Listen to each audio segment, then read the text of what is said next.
jaga jarak ya. Ini beras nih Pak nih. Gubernur Sumsel Herman Deru mendatangi gudang Bulog Sumsel Babel yang berada di kilometer 9 untuk memastikan ketersediaan bahan pokok selama wabah COVID-19 serta jelang Ramadan dan Lebaran. Dari pemeriksaan, kebutuhan pangan masyarakat seperti beras, daging sapi, telur ayam dalam kondisi aman. Sumsel surplus beras, kebutuhan per tahun sekitar 780.000 ton dengan produksi 4,5 juta ton. Ditambah panen pertama dimulai pada April 2020, sehingga pasokan untuk memenuhi kebutuhan masyarakat sangat aman. Kan panen sedang berlangsung sekarang. Di beberapa lumbung pangan kita seperti Banyuasin, Oku Timur sedang berlangsung panen.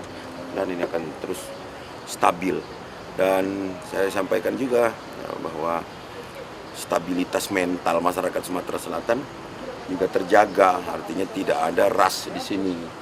Namun tetap Dinas Perdagangan bersama kepolisian dan aparat ini ada pembatasan untuk pembeli supaya jangan terjadi panik buying. Untuk kebutuhan daging sapi, Sumsel juga mencukupi hingga puasa dan Lebaran mendatang. Yang saat ini sudah tersedia 3.200 ekor sapi potong. Untuk daging ayam juga stabil, produksi ayam dari peternak per minggunya mencapai 126.000 ekor. Gubernur menjelaskan bahan pangan lain, seperti sayur-sayuran dan bumbu ketersediaannya juga mencukupi.